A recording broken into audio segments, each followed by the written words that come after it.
በደግነት ስም የተሸፈነ ክፋት ይገባኛል። ያወኩሽ ናኩሽ ዋዜማን እረዳለሁ። ኮሜዲያን በረከት በቀለ ወይንም ፍልፍሉ በሕክምና ላይ እንደሚገኝ መረጃዎች አመላክተዋል። አለው በግፍ የራሱ ነሳል እንኳን በሕክምና ቤት ለሌለው ለራቀው አካል ፍልፍሉዬ መልካም አመቷ የሰው ልጅ የማንነቱ ትርጉም ነው። የታባይነት ሰው መሆኑ ትርጉም የለውም።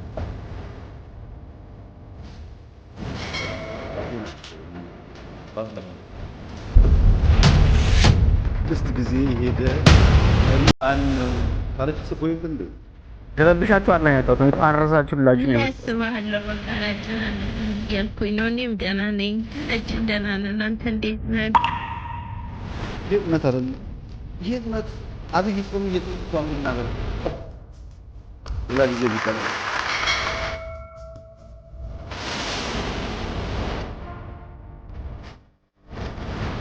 ሰላም ቤተሰቦቼ እንዴት ናችሁ? ደህና ነኝ እግዚአብሔር ይመስገን። ዛሬም ወደ እናንተ አዳዲስ ቪዲዮዎችን ይዤላችሁ መጥቻለሁ። ጫፍ ላይ ያሳየኋችሁ ቪዲዮ ሐሳቤን የምሰጥባቸው ቪዲዮዎች ናቸው። ኮሜዲያን በረከት በቀለ በአሁኑ ሰዓት እንግዲህ በጽኑ ህመም ታሞ በሆስፒታል እንደገባ መረጃዎች እየወጡ ነው የሚገኙት። እኛ የምናውቀው በቅጽል ስሙ ፍልፍሉ ብለን የምንጠራው ለብዙዎች የሳቅ ምንጭ የሆነው ኮሜዲያን እንግዲህ በሆስፒታል እንደገባ መረጃዎች እየወጡ ነው የሚገኙት። በሱ ጉዳይ አንዳንድ ነገሮችን የምናይ ነው የሚሆነው።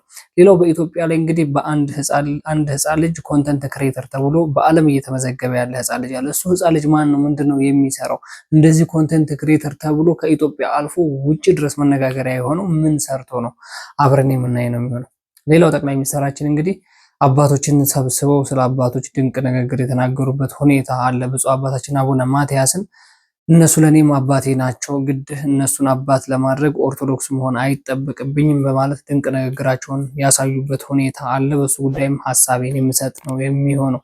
ሌሎች ቪዲዮዎችም አሉ። ከእናንተ የሚጠበቀው ሚዲያውን ሰብስክራይብ፣ ቪዲዮዎችን ላይክ እና ሼር ያደረጋችሁ ለብዙ ሰዎች ማድረስ ብቻ ነው። ወደ መጀመሪያው ቪዲዮ እንሄዳለን። ሰብስክራይብ ምንድነው የማታደርጉት? ለምንድነው የማታደርጉት? አሁን ማርኩ እንግዲህ ሚዲያውን ሰብስክራይብ ቪዲዮዎቹን ደግሞ ላይክ እና ሼር ካረጋችሁ ወደ መጀመሪያው ቪዲዮ ነው የምንሄደው። የመጀመሪያው ቪዲዮ የሚሆነው ሰሞኑን ሶሻል ሚዲያ ላይ በጣም አነጋጋሪ የሆነው ወጣት ወይንም ህፃን ልጅ ማን ነው? ምን ሰርቶ ነው አነጋጋሪ የሆነው? ከኢትዮጵያ አልፎ በውጭ ያሉ አርቲስቶች ጭምር በጣም መነጋገሪያ የሆኑበት ጉዳይ ነው። ይሄ ልጅ የት ነው ያለው ተብሎ እስከሚፈለግ ድረስ በጣም የሚገርም ድንቅ ስራዎችን የሰራ ልጅ ነው። ከና አካውንቱ ጭምር ነው የማሳያችሁ።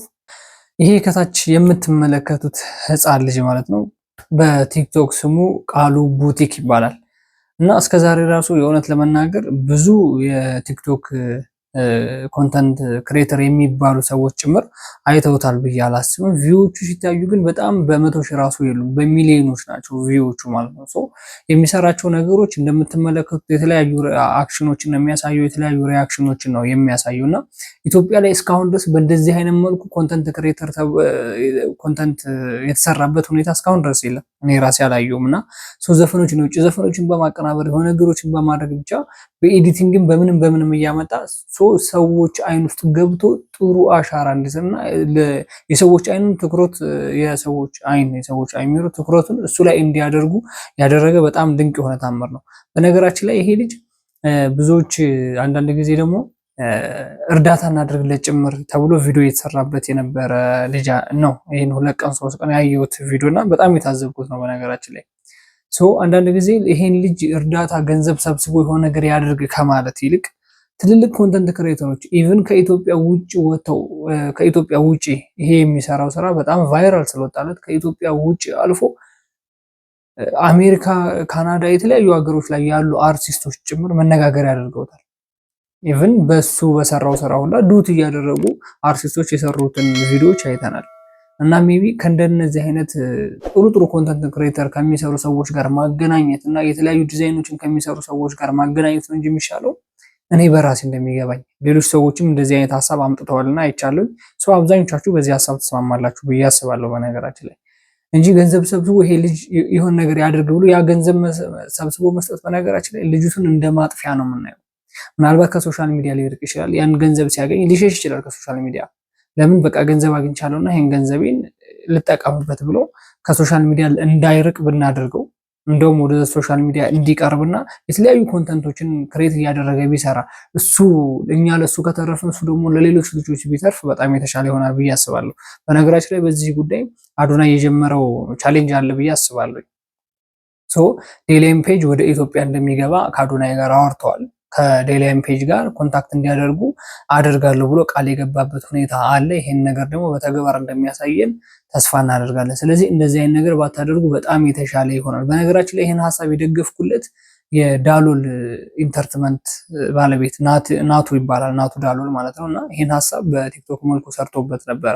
ይሄ ልጅ ገንዘብ ሰብስበን ከምንሰጠው ከሆነ ልጁ ይጠፋል። ስለዚህ ይሄን ሐሳብ እቃወማለሁ፣ ይሄን ሐሳብ አልደግፈውም ብሎ ቪዲዮ ስለሰራ ነው የሚያንን ሐሳብ ስለምደግፈው ነው በነገራችን ላይ ነው። ልጁን ማበረታታት ያለብን ኮንተንት ክሬት የሚሰሩ ሰዎችን በጣም በማገናኘትና ቫይራል የሆኑ ሰዎችን ፌመስ የሆኑ ሰዎችን ወደ አጠገቡ በማምጣት ነው ብዬ አስባለሁ። ልጁ ገና የሚወጣ ነው። በጣም ኢንተርናሽናል መሆን የሚችል ልጅ ነው። በእንደዚህ አይነት ሂደቱ በእንደዚህ አይነት ሁኔታው ማለት ነው። እንደምትመለከቱት እንግዲህ ሰዎች አይሚሮ ውስጥ እስከዛሬ ድረስ በምንስራ ብለው ብዙ ኮንተንት ክሬተሮች የተቸገሩት ነገር እሱ በአንድ አፍታ አምጥቶ እንደዚህ አይነት ነገር ሰርቶ ለህዝብ ማድረስና ህዝብ ልብ ውስጥ ገብቶ መቅረት ማለት በጣም ከባድ ነው በአሁኑ ሰዓት። ሜቢ ይሄን ይመስላል ሐሳቤ። ቀጣይ ቪዲዮ እንመልከት እስኪ። ትንሣኤ የሰው ልጅ የማንነቱ ትርጉም ነው። ጌታ ባይነሳ ሰው መሆኑ ትርጉም የለሽ በሆነ ነበረ። ጌታ ስለተነሳ የሰው ልጅ ከበረ። የሰው ባህሪ በሞት ላይ ሰለጠነ። የተማረከን አውሬ አስረው መርዙን አስተፍተው ታናሽ ሕፃን ልጅ እንዲጎትተው እንደሚያስረክብ አርበኛ ጌታ ዲያብሎስን ማርኮ ሞትን ሰብሮ ሞትን እሱ ገዝቶ እኛን እንድንገዛው እኛም እንድናሸንፈው በሞት ላይ ስልጣንን ሰጠን፣ አሰለጠንን፣ ኃይል አስታጠቀን፣ ሞትን እንዳንፈራው አደረገን። ሁላችንም ከወደቅንበት በብርሃነ ትንሣኤው ያንሳን። የልቡናችን ጨለማ፣ የህሊናችን የድንቁርናችን ጨለማ፣ የመከራውንና የሰላም ማጣቱን ጨለማ ሁሉ ለሀገራችን ለኢትዮጵያ ለመላው ዓለም ሁሉ የትንሣኤውን ብርሃን ይግለጥልን። ወስብሐት ለእግዚአብሔር። በቤተ ክርስቲያን ውስጥ ትልቅ አባቶች አሉን ብለን ከምናምናቸው የመጀመሪያዎቹ አባታችን አባ ገብረ ኪዳን ናቸው። የትንሣኤ በዓል ምክንያት በማድረግ ያስተላለፉት መልእክት ነው። በነገራችን ላይ ሁለተኛ ላይ ያያችሁት ቪዲዮ አባታችን የተናገሩት ከጨለማ ወደ ብርሃን የምንሸጋገርበት ብለው የተናገሩትና ያስተማሩት ድንቅ የሆነ ትምህርት አለ። በነገራችን ላይ ይሄ እሳቸው የተናገሩትን ቀጣይ ከማሳያችሁ ቪዲዮ ጋር የተወሰነ ይገናኛል ብዬ ስለማምን ነውና የጭንቅላታችን ያስተሳሰባችን ድንቁርና የሚጠፋበት ዘመን ያሉበት ሁኔታም አለ። መሆንም አለበት።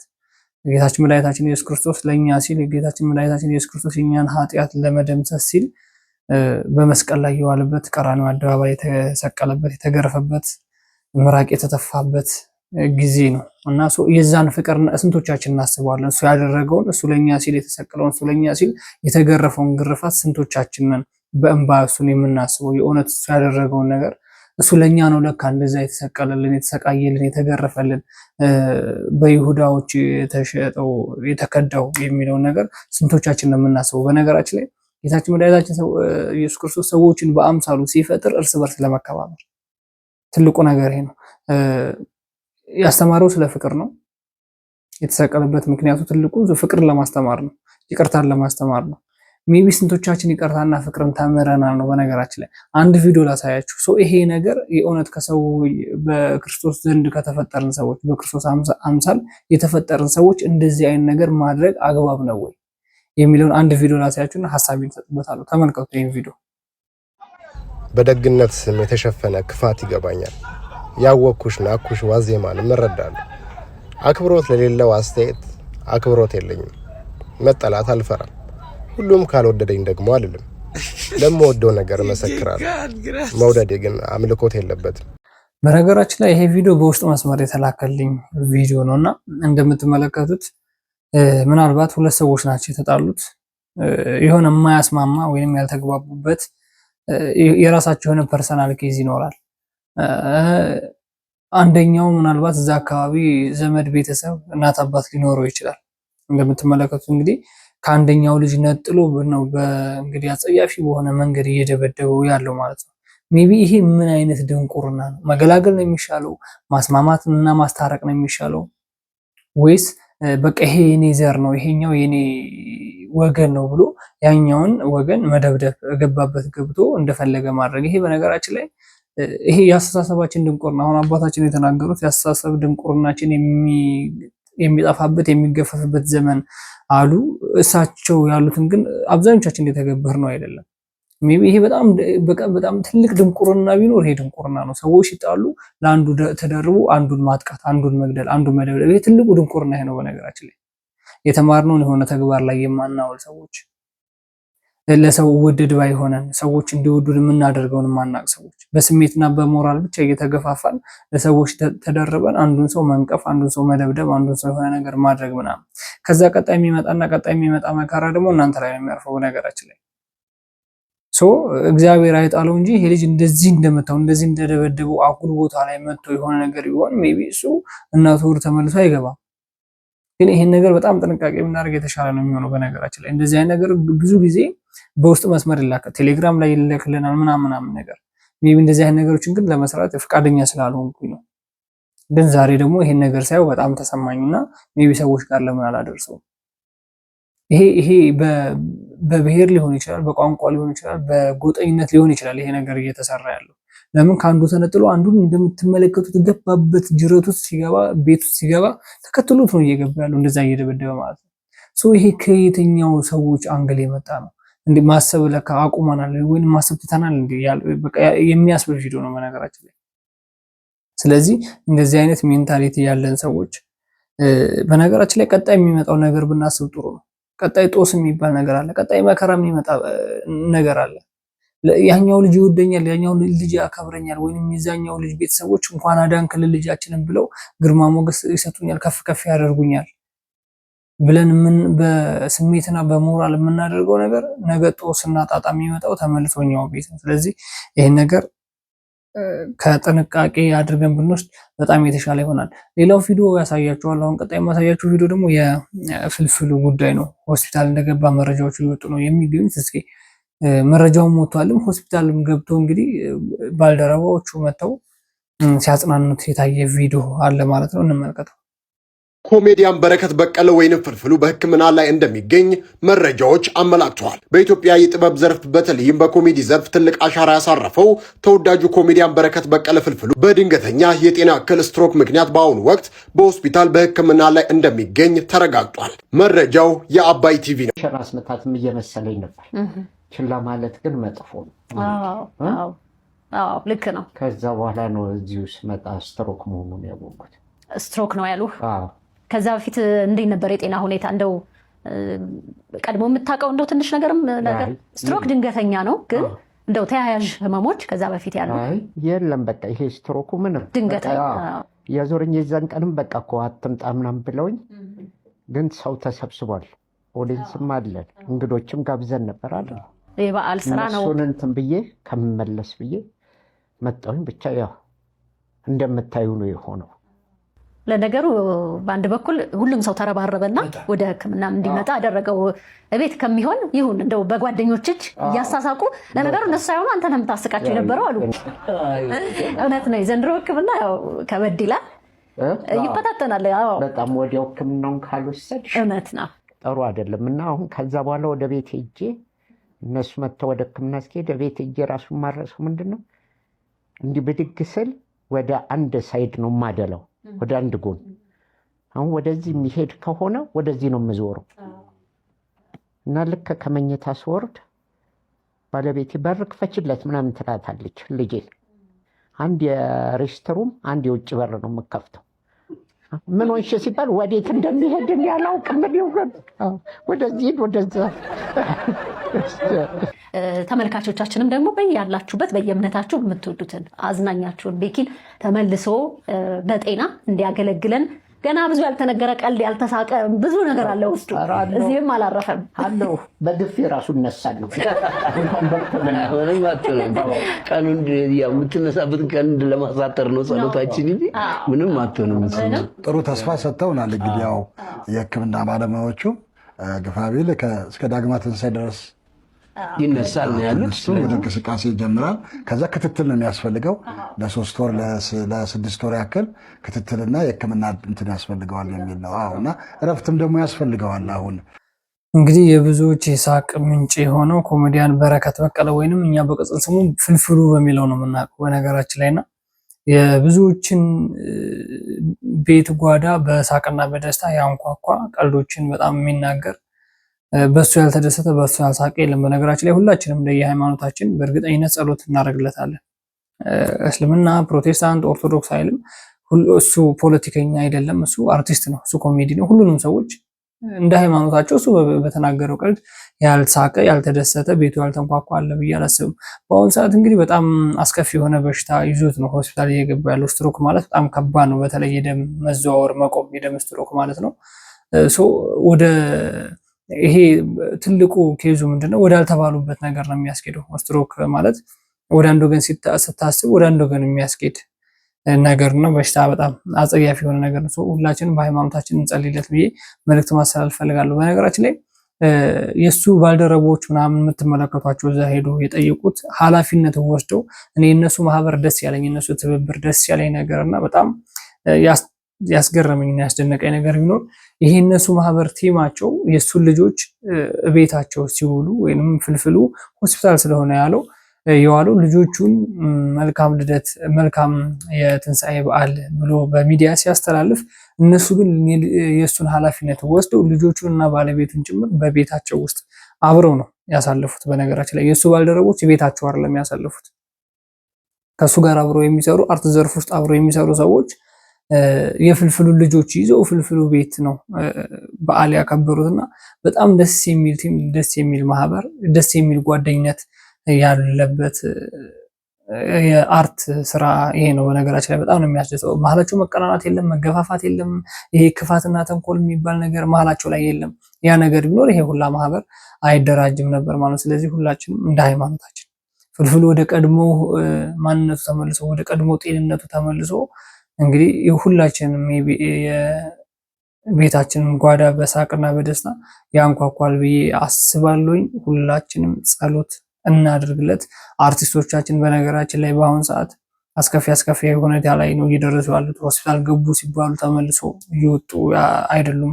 የአርቲስት ነፃነትን እናስታውሳለን። እና አርቲስት ማዲንጎ እና ታምራት ደስታን ኢቭን የብዙ አርቲስቶች በእንደዚህ አይነት ጉዳይ ቀለል ባለ መንገድ ሆስፒታል ገብተው ነው በዛው ህይወታቸው እያለፈ የመጡ ያሉትና ስለዚህ አሁን ለነሱ ጸሎት ያስፈልጋል። በነገራችን ላይ ሀገሪቷ እኮ አርቲስት ያስፈልጋታል። አርት ዘርፍ ውስጥ የሚጮህ ሰው ያስፈልጋታል። በማንኛውም መንገድ ፖለቲከኛም ያስፈልጋታል። አርት ዘርፍ ውስጥ ዘማሪያኖች፣ ሌሎች ምናምን ነገር ለምን ሀገር የምትደራጀው በዛ አሁን ኢትዮጵያ ሀገር ላይ ምን አለ ይባል አርቲስቶች አሉ ይባላል። ምን የሰራ አርቲስት እንደዚህ ሜቢ ይሄ ነገር ለስም መጠሪያ የሚሆኑ አርቲስቶች እንዲኖሯት በጣም አስፈላጊ ነው ማለት ነው። ስለዚህ በየሃይማኖታችን እንጸልይላቸው። እዚህ ቀጣይ ቪዲዮ ላሳያችሁ። የቀጣዩ ቪዲዮ ደግሞ እንግዲህ በባለፈ እንግዲህ በጣም መነጋገሪያ የሆነ ቪዲዮ ነበረ። አንድ ልጅ በአንድ አመት ውስጥ 5 ቤተሰቦቹን ከንብረቱ ጋር በአጠቃላይ 6 ቤተሰብ ያጣበት ሁኔታ በራሱ ቪዲዮ በራሱ ቲክቶክ ቻናል ጭኖ ነበረ። ሁላችንም ማዝነን ኢቭን በቃ ይሄ ልጅ ለምንድነው ስኬታማ የማይሆነው? ለምንድነው ጠንካራ ሆኖ የሆነ ደረጃ የማይደርሰው ብለን እኛም ያቅማችን አድርገን ቪዲዮን በመስራት ጭምር ተባብረን ነበርና ዛሬ ደግሞ ምንድነው ያጋጠመው ያ ልጅ? ዛሬ እንግዲህ የትንሣኤ በዓልን ምክንያት በማድረግ እዛ መቃብር ቦታ ሄዶ ነበርና ምንድነው እዛ መቃብር ቦታ ላይ ያጋጠመው የሚለውን ነገር አብረን እንመልከት። ማንም ይሄን ስሜት ሊረዳው አይችልም። ብቻዬን ከማሳለፍ ሲጨንቀኝ ነው ለእናንተ የመጣሁት። ሰላም ነው ወይ አብዬ? ምን ነው አባይ? ልረብሻችሁ አይደለም የመጣሁት፣ እንኳን ረሳችሁላችሁ ነው የመጣሁት። ያስባለሁ በቃ ላጨናንቅም እያልኩኝ ነው። እኔም ደህና ነኝ፣ ሁላችን ደህና ነን። አንተ እንዴት ነህ? ማንም ይሄን ስሜት ሊረዳው አይችልም። ለበዓል ሁሉም ሰው ቤቱ ሊጠራኝ ይችላል እና አሳልፍ ሊለኝ ይችላል። ግን እነሱ ጋር የሚጠሩኝ ከቤተሰቦቻቸው ጋር ሆኖ እኔ ግን እነሱ ጋር 30 ደቂቃ 40 ደቂቃ በልቼ ጠጥቼ ከወጣሁ በኋላ ቤቴ ስመለስ ባዶነት ነው የሚሰማኝ። ብዙ ሰዎች ይቀየሙኛል ለባለቤታቸው ሳልመጣ። ግን ፕሊዝ ተረዱኝ። በጣም ከባድ ነው በዓልን ያለ ቤተሰብ ማሳለፍ። ሁሉም ሰው ለበዓል ሰብሰብ ብሎ ይበላል፣ ይጠጣል፣ ይጫወታል። እኔ ግን ይሄን አሳልፌ አላውቅም። ረጅም ዓመት ሆኖኛል ከቤተሰቦቼ ጋር። በጣም ይቅርታ። ድጋሜ ግን እዚህ ቦታ የምመጣው ወይ ልቀበር ነው ወይ ደግሞ ስኬቴን አሳይቼ ላመሰግናችሁ ነው የምመጣው። ዳግም አልመጣም፣ ዳግም አልረብሻችሁም። ይቅር በሉኝ እስከዛሬም ከረበሽኳችሁ ማለት ነው። ለማንኛውም እንኳን አደረሳችሁ።